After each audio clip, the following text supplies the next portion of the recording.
Voilà, pour un début d'après-midi, j'espère que vous êtes en forme. Nous allons passer en anglais. Donc je vais vous inviter Jesper Stendhal Sørensen à venir faire la keynote. Donc Jesper is from the Danish Agricultural Agency, which is an agency that is monitoring, controlling the CAP subsidies. But today, Jesper is here because he's also the coordinator of the new partnership, Agriculture of Data. And it's very important for us to know more about these partnerships because some of the projects from the PEPR Agroécologie et Numérique is part of this partnership as use cases. So now, Jesper, if you want, the floor is yours.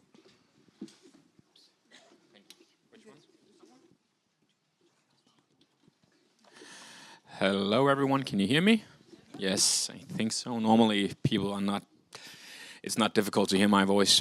Thank you for having me, Enrique. Let's see. The big one. Makes sense. Thank you for having me. Thank you, Isabella, for the kind, and Claire for the kind introduction. It's very lovely to be back in Burgundy. This is actually the 4th year in a row I'm back here. The last 3 years has been on holiday. I love Burgundy. I love the wine. I'm actually planning on going here later this year in the spring to pick up some 22 vintage, or 2023, sorry. Yes, I'm Jesper Stendhal. Our agency's name changes all the time. You probably heard of this. So we were used to be called the Danish Agricultural Agency. Now we are the Agency for Green Transition and Aquatic Environment. We are still the paying agency of Denmark. It's equals ASP in France. And my French is horrible. I've tried to pick up on the presentations this morning. It seems like you're doing a lot of good work. Yes, but I will try not to be so, let's say, technical and research, going into the different research areas. I will be perhaps in a bigger picture. I will try to show you, try to talk about a new partnership with new opportunities for you. And as Isabel mentioned, also how NRA can, and perhaps others, can actively be involved in agriculture of data. Let's see. This is the overview of agriculture of data. On your left, you see the number of member states and associated countries, and you see the partners from each member state or associated country. This was the number of partners and countries when we submitted the proposal last year. It's 72 partners from 24 countries. We will be a partnership. Yeah, actually, I forgot one important aspect. We are still a candidate partnership. So we haven't signed grant agreement yet. We haven't a consortium agreement or anything yet. We do plan to have this very soon, hopefully April or before summer this year. The partnership will run for 7 years, but it's divided into 2 contract periods. So basically, we're focusing on the first contract period, which is the first 2 years. Indicative start April 2025. On your right side, you can see the budget, and this is of course right now, since we haven't signed grant agreement, indicative, but we are a partnership with 70-30% division. This means that 30% of our total budget comes from the Commission, from the Horizon, because we are Horizon Europe partnership, candidate partnership. And 70% comes from the member states and the associated countries. The total indicative budget of the whole period for all 7 years are 300 million euros. And you might be curious, people normally are that when they see their flag up there, which are the French partners. Well, it's Massa. I think they're called Massa again. They were Massaf just before, right? Okay, but they're Massa again, right? Yes. It's IGN, ASP and Indre.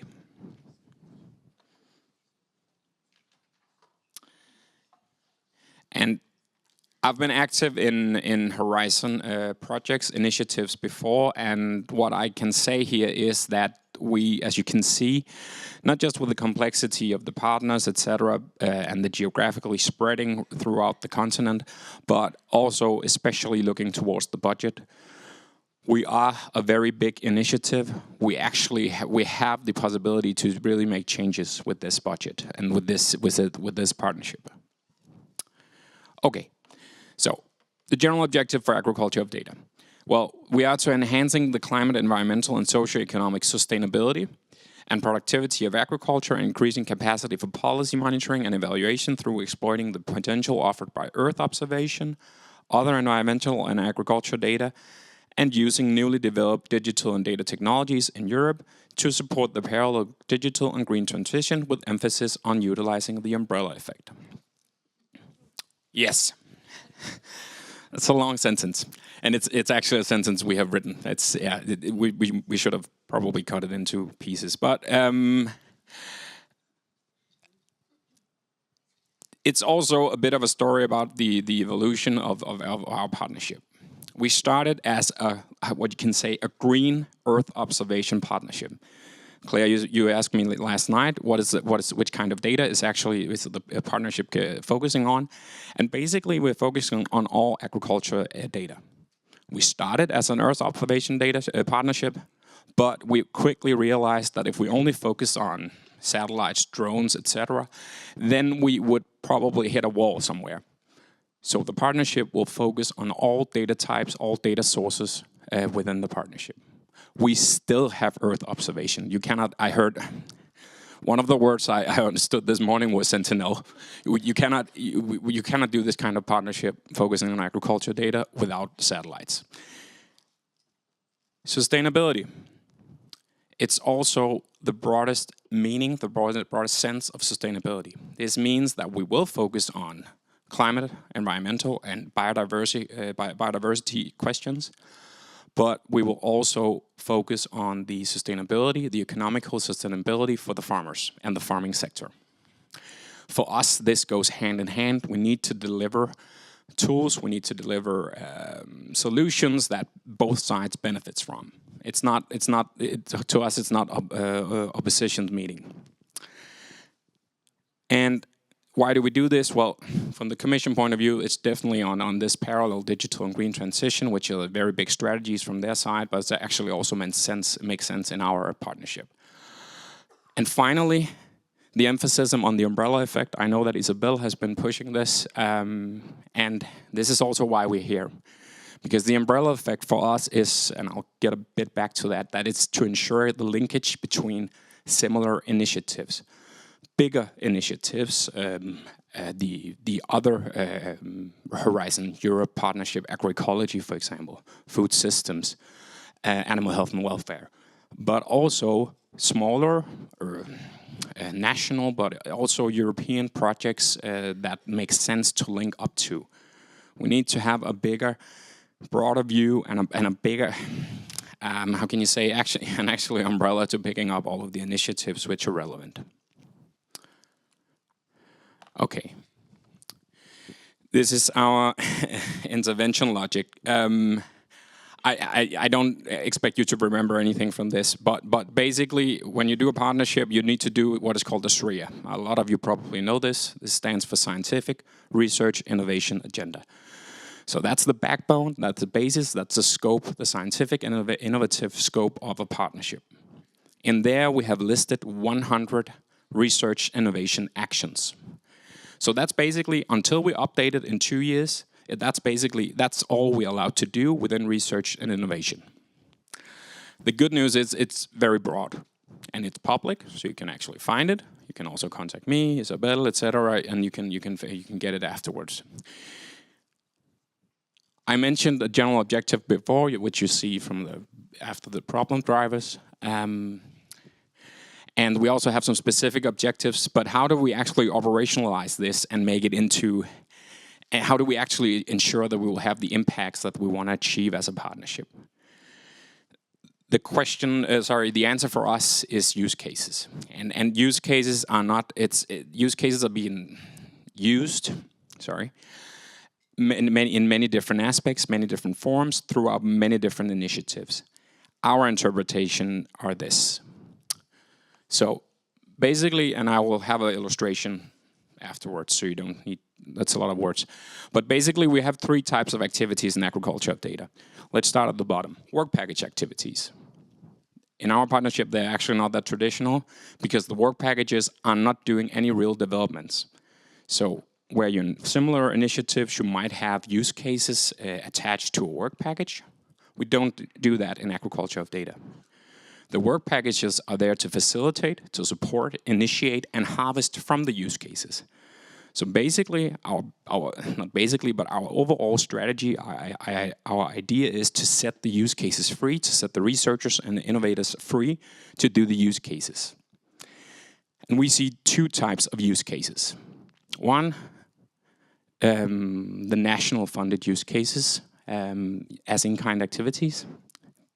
That's basically projects that are already being planned, they are already funded in the member states. In a while, I'll give you some examples. And then the transnational projects leading, sorry, I need to say this right. Transnational projects based on external open calls, including or leading to use cases. So it's traditional open calls. A lot of you probably know them from Eranets, etc. They're basically, in our internal terminology within the agriculture of data, they are leading to use cases. Thereby, we can link them up to each other. Did I forget anything? Okay. Because here you see how it could be visualized, how it is visualized right now. In the middle, you see the use cases. So you see types of data: machine and sensor data, earth observation data, farm management information data, etc., etc. And you also see different agriculture sectors. Basically, these are examples on how use cases can be thought of, how they can be developed. And surrounding them, we have the work packages. I'll try to go through the work packages quite quickly, but if you have questions, let's take them afterwards. We have a work package on SRIA on the portfolio that's basically focusing on ensuring that we're sticking to the SRIA, but they are also obliged to update the SRIA after at least after the first period, after the first 2 years of the partnership. Then we have work package 2, umbrella and synergy effects. So it's basically how you can say it's a stakeholder engagement work package, but it's focusing on bigger groups of stakeholders. Basically, all of the projects, all the initiatives we've heard about this morning, basically which of them links naturally to agriculture of data and which of them links naturally to the different use cases we have in agriculture of data. Work package 3, left side, call management. Pretty standard, no news here. Basically ensuring that the call management, the tool, etc., for handling the open calls actually are functioning, etc. Work package 4. Right now we have 120 proposed use cases. And this is not a static number. This is a dynamic number that will expand. This means that we have a work package basically designed to keep track of all of them and to ensure that the right use cases are talking with the right work packages and with each other. Work package 5, data and tools. Now we're getting into the thematic work packages, basically focusing on ensuring that the partnership are creating and basically creating the value for the community as a whole. So this is focusing on data and tools. Harmonization, interoperability, data management, pretty classic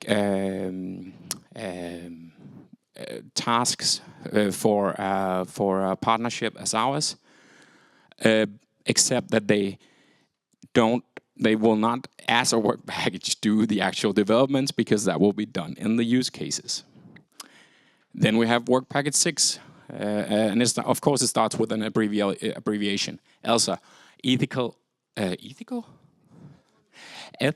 ethic, legal, social aspects. Sorry, capacity building and skills. It's very important to the partnership to ensure uptake. I've been in the community. I've been in the paying agency for 10 years, and I've been working for more than 5 years with European initiatives. And I've heard several times, if not many times, that Project X, Y, Z developed the 3 best products, but they are basically not being used, the products. And a lot of the times, it's basically on ensuring the uptake and that the end user are actually able to use the tool, the database tool. So that's the focus of Work Package 6. Then we have Work Package 7, stakeholder engagement, which of course is collaborating very, very closely with Work Package 2, but it's more classical stakeholder engagement with a broader audience. How can you say, bigger total numbers, but smaller groups. On the top, I'm smiling to Isabel because she's the Work Package leader of Work Package 8. Valorization for policy. And you might see that we both have valorization for policy and valorization for agri-food sector. At one point, it were one work package, but we quickly decided to split it up into 2 because we believe that we need the focus of both sides. But they are not opposite each other. They are working very closely together. I know that the 2 work package leaders even have tasks in the other work package. So that is also the focus of agriculture of data, highlighted up on the top right corner, the valorization for policy, but also for the agri-food sector. On the right side, coordination and management, pretty classical. Nothing new. Nothing new to see there.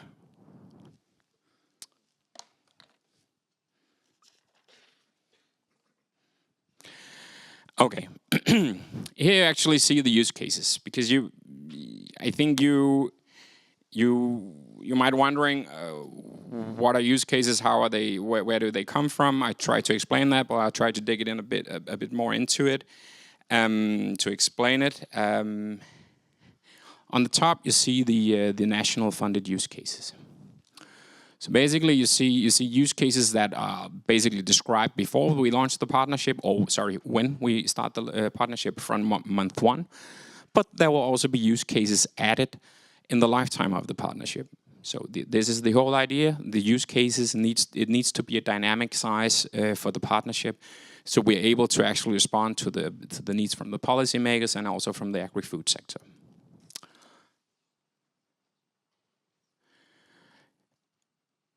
And on the bottom, you see basically the transnational projects based on external open calls, including and leading to the use cases. So the open calls.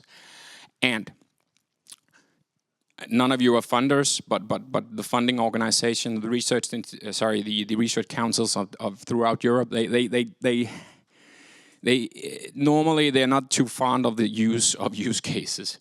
But what we wanted to explain is, and what we want to do is that we internally in the partnership, what we want to do in the partnership, how we want to handle them internally and how we want them to communicate to each other, that's by calling all of them use cases. And we are aware of that the national funded use cases from the top probably in many occasions will be smaller than the projects leading to use cases from the transnational calls. The transnational calls are based on traditional ERANET, how we normally do it. Three member states, 3 countries going together on answering the call when it opens. We intend to launch the call as soon as the partnership launches. So month 1, we're ready to push the button. We have already begun preparing this. We are discussing with the funders on what the topics will be. And of course, I cannot tell you because that will be conflict of interest. But I basically say look into the SRIA because we cannot go outside of that.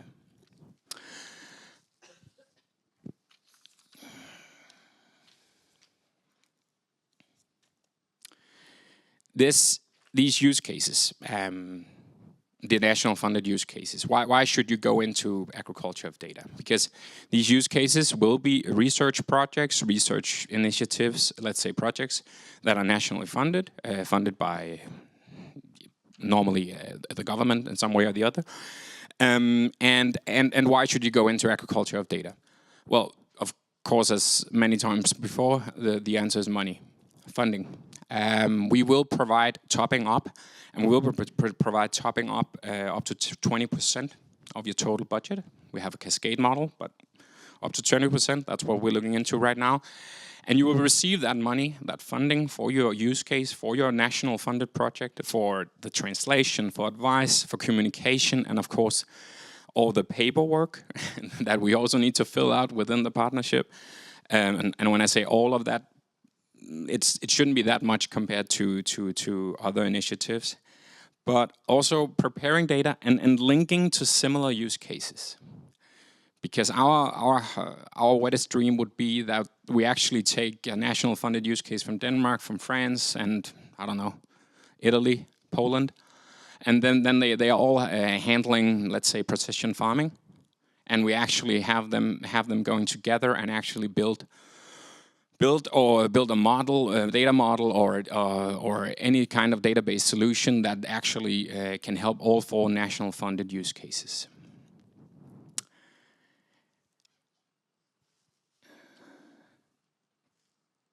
In Denmark, the sources to the use cases, it varies very much from member state to country, to associated country.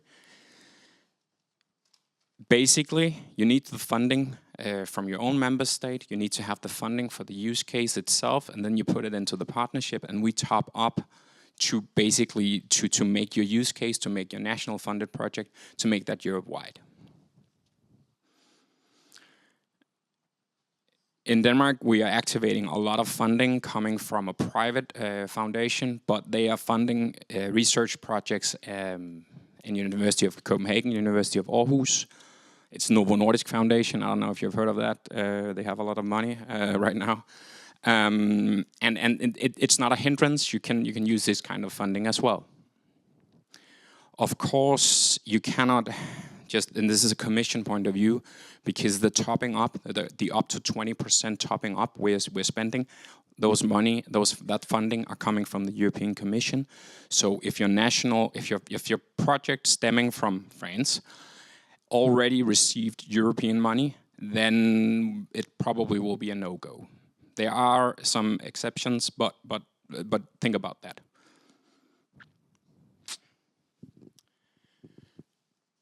So what can a use case be then? I mentioned 120 proposed use cases, and when I say proposed, they haven't been selected yet. We haven't selected what we started with. So these are some titles, and some of them I probably know better than others, but I will not dig too deep into them because it's also some basically a confidentiality. I shouldn't share so much information on them, But basically, the first one, it's from our agency, so I can share that one. The data needs for the future CAP, a mapping exercise for policymaking. We have strongly encouraged our internal partners and those who have come up with use cases also to think about doing mapping exercises. This is to ensure that the partnership will have the best basis to start off with. Basically, so we have an idea on what are the needs, what are the data tools, what are the data, what are the restrictions, what are the hindrances out there before we can actually start developing. Satellite data for monitoring CAP ecoschemes, probably won't go away. Smart farm, tier 3 model for greenhouse gas emissions from arable land. Decision-making tools and public policies for a safe and just operating space for EU livestock system.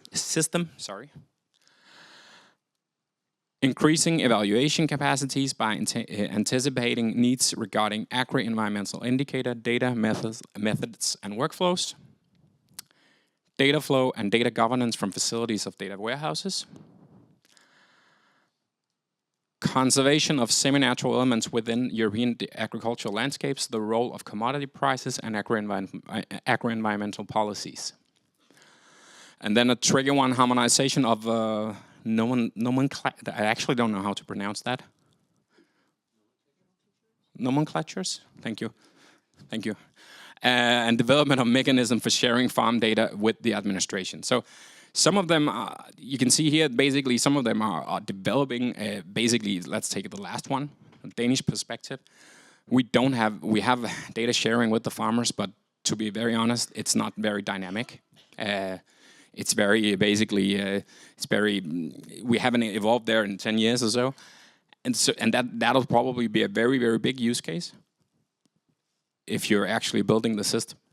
And then you have the mapping exercise, which perhaps doesn't need to, on the CAP, which perhaps doesn't need to be so big of a development of developing an actual database solution.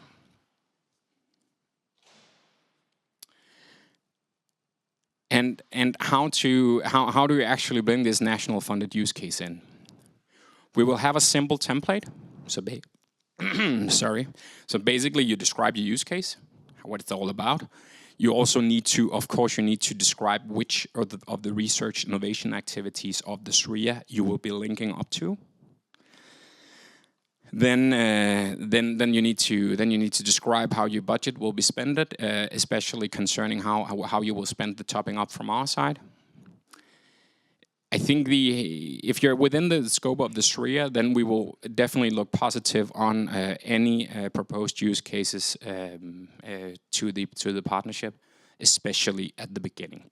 At some point, we might say, well, for now, we have covered that area of the SRIA, and for right now, we have covered, let's say, precision farming again, but we are not there yet. So please don't hold back. And of course, the spending needs to be done from month one.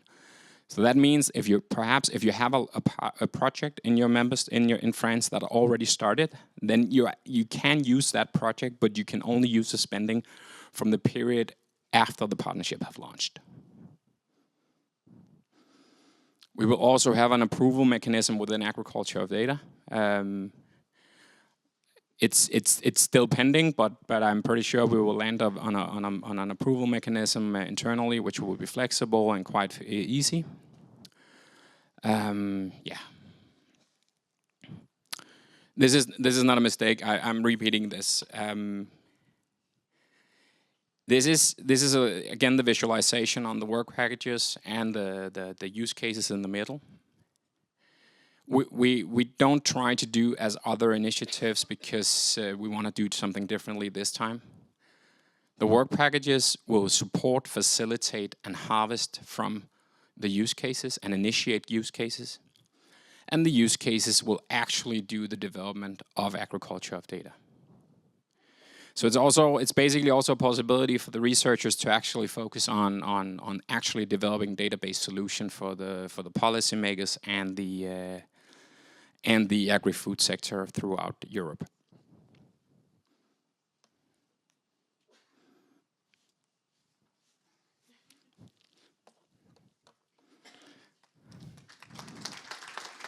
Thank you. I will try to answer your questions if you have any.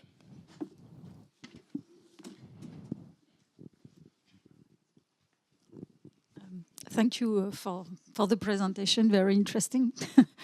I was wondering, what is the relationship between these partnerships on data and the data spaces that are also, funded by Europe? The Common European Agricultural Data Space? And there is a agriculture data. Thank you for that question. Of course, that will be one of the, and every time, and I should have mentioned that. I mentioned agroecology and the other partnerships, but actually the Common European Agricultural Data Space are, of course, incredibly important to the umbrella effect and how we actually will make impact at the end. Because our vision is that we will be basically creating the tools, plural, sorry. Then, of course, we'll be doing testing in the partnership, but perhaps some of the testing needs to go into the testing and experimentation facilities. That might make sense. And how does the farmers, how will the policymakers also in the long term actually get access to the results of the partnership, our partnership? We envision of that being through the Common European Agricultural Data Space. So we are, I wouldn't say that we couldn't live without them, but we will not have the same value at all. They will. For us, they will be ensuring the access of our products, helping on us on that. And I'm not saying that our products will not be accessible anyway, but it's yeah, okay.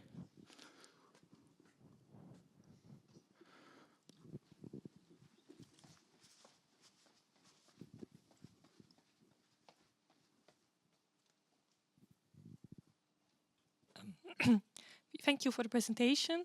So I have maybe a bit of a sensitive question because about the ethical considerations, because in one of the first slides I saw that you also have a partnership with Israel, and I think it's a bit strange because they are mainly having the agricultural land on stolen land. So I'm a bit wondering, what's happening there? Thank you for the question. We also have Turkey, and that should probably be fun. No, sorry, that's okay. Sorry, that's actually. I'm always making fun of everything, and I'm sorry, that's not actually the right way of doing this. Israel are an associated country under Horizon Europe, and we have decided to deal with them in that way. So concerning research and innovation on agriculture data area, they are equally as important as the other associated countries.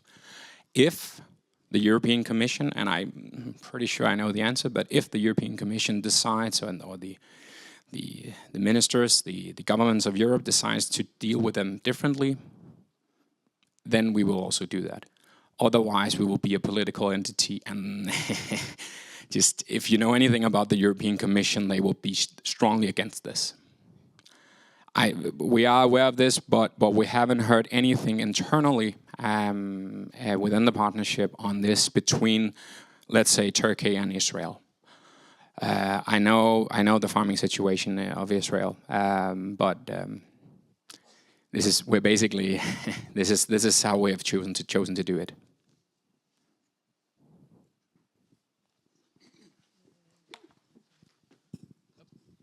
Thank you for your presentation. On this slide, you seem to separate one line dealing with animal and the line below with dairy. What is the meaning? Thank you. This visualization in the middle are to basically to stimulate. So it's actually doing that right now. Stimulate ideas on use cases. If you dairy products are part of animals. I do know that because that was the question, right? It's dairy products, okay. It's not dairy cows or dairy goats. It can be a dairy sector. Just please don't build too much into this division in the middle. This is examples on how use cases can be thought of.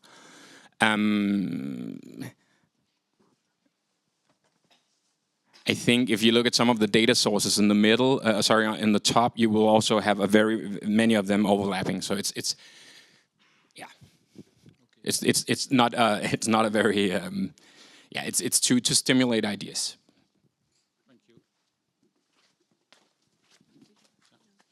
Thank you very much for the presentation. As you know, INRAE has provided a few use cases, and the types of data many rely on research data. So my question is on the type of data that are included in this project, in this partnership, because they are very heterogeneous. So we provide use cases maybe that are not at the, I would say, at the size that is expected at the European level. So how do you see the relative importance of these different use cases, some of them having only research data and not really agricultural big data? This is intentionally on how to operationalize a big partnership at ours. It's basically to welcoming both, let's say, smaller projects, smaller use cases with smaller data sets or more narrow data sets, and basically when we can link up to similar use cases, that's how we believe we can derive the best value for both the policy and the agri-food sector. If you read the SRIA, basically all types of data that are relevant for agricultural production are welcome in agricultural data. We stop when we go from farming into forestry, and when we go into aquatic agriculture. And we also stop when we go into food processing, because we have the partnership food systems.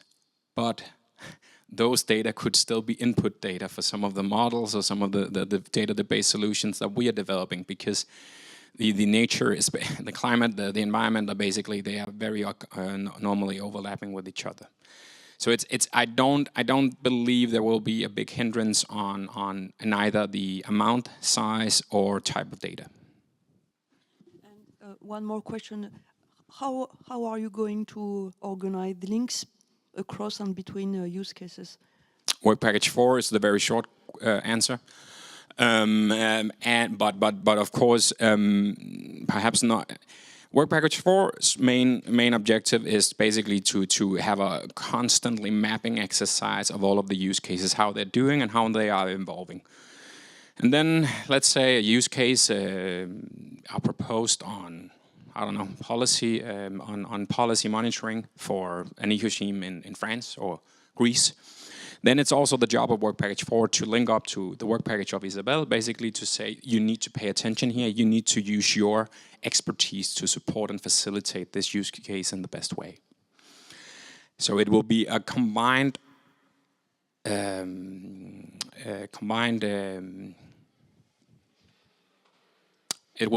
effort between, in this example, Work Package 4 and Work Package 8 to ensure that the specific use case will be linking up to the relevant other use cases.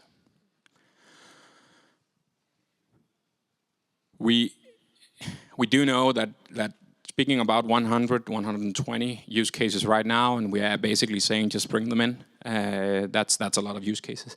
So how do we ensure to actually have an overview? This is how we intend to do it. We will have the the work packages to do that work, and then the use cases needs to focus on what they're best at, basically developing the database solutions and researching and doing innovative solutions.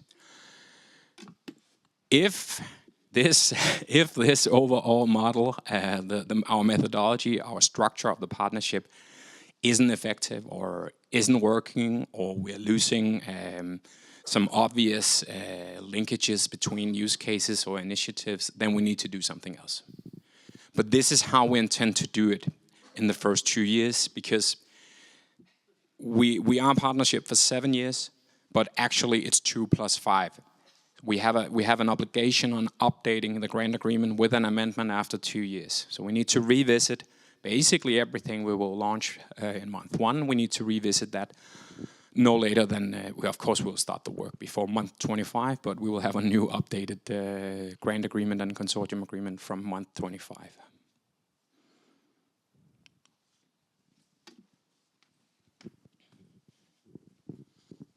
Yes, thank you, Jesper, for the presentation. Louis Brendel de la DES Europe INRAE. I have one question for you, and just before, one remark for the audience. If on INRAE's side you are interested in submitting new use cases, or just like to get to know more about it, you can come to me. I gather all the information sent by Jesper and try to advise you with how to write the use case. My question is, considering the portfolio of use cases you already gathered, are there any part of the spectrum data or sector related that are not fully covered, maybe where you feel you have more needs, so maybe the audience can know how it can contribute? Thank you. That's thank you. Yes, and first and foremost, thank you, Louis, for the. And please remember, everyone, if you want to bring forward a use case, a national funded use case, or perhaps if you have an idea for when the call launches, contact Louis, and he will help you. And thank you. Yes, we have an overview. I didn't bring it here, and I cannot remember it, unfortunately, but I can. without numbers, I can give you an overview. I can send you something on an overview on where there might be gaps on especially the data sources, because and the data types, because that's how the SRIA is designed, and that's how we're doing our internally analysis on how much we're covering with the current set of use cases. But in general, from the start of the partnership, we haven't maxed out any of the research innovation actions from the SRIA. So bring ideas, proposals forward. Louis.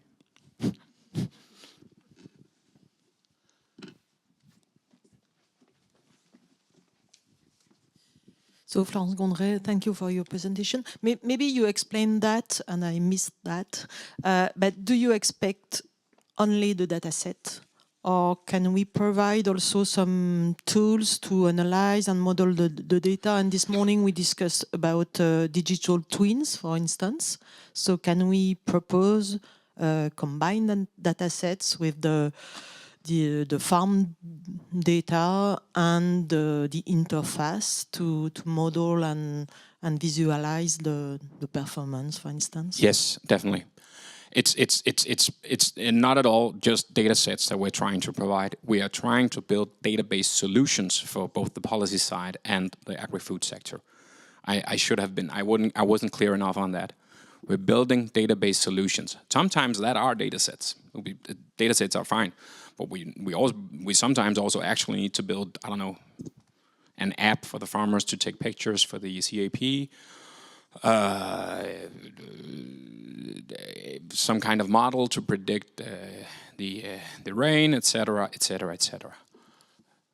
Please do not hesitate to bring forward those ideas. Quite the opposite, actually, because that's what the partnership is all about. Because you're mentioning on linking previously developed projects or previous developed research, and basically linking them into better developments, better tools, better data sets, better models. That's what we want to do.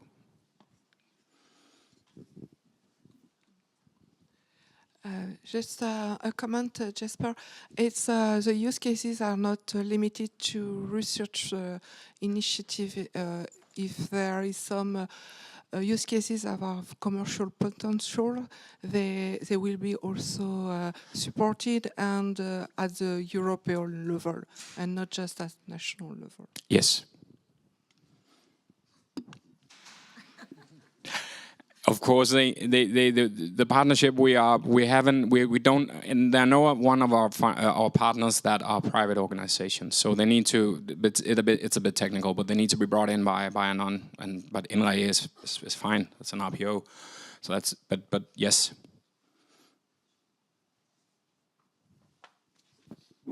Actually, for the number of use cases, for you, the higher the better, or you have a kind of until we say stop. Yes. But what would be the criteria for stop? Well, at some point we don't have more European Commission funding to top up the use cases, and then the problem will probably be the other way around. So that the use case proposers will probably say, why should we go in if we don't receive any topping up? So we have a limit of a budget for topping off the national funded use cases. So do you recommend to submit possible new use cases? Yes.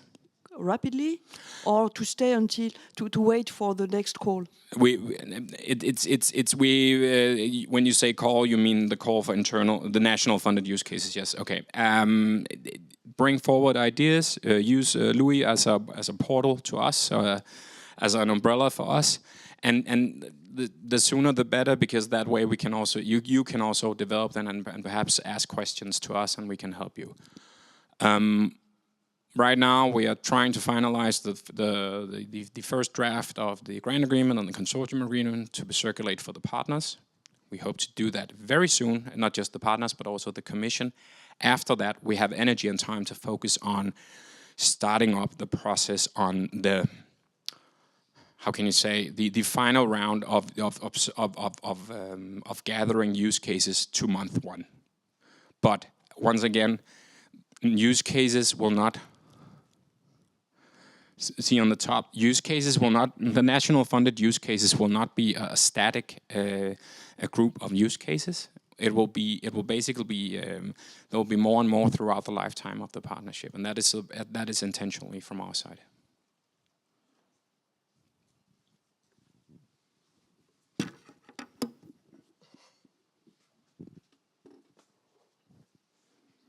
Ooh, I spent my time. Thank you for having me, and thank you for listening to me. Any questions, find me later on. Contact Louis, Isabel, and thank you to Henri.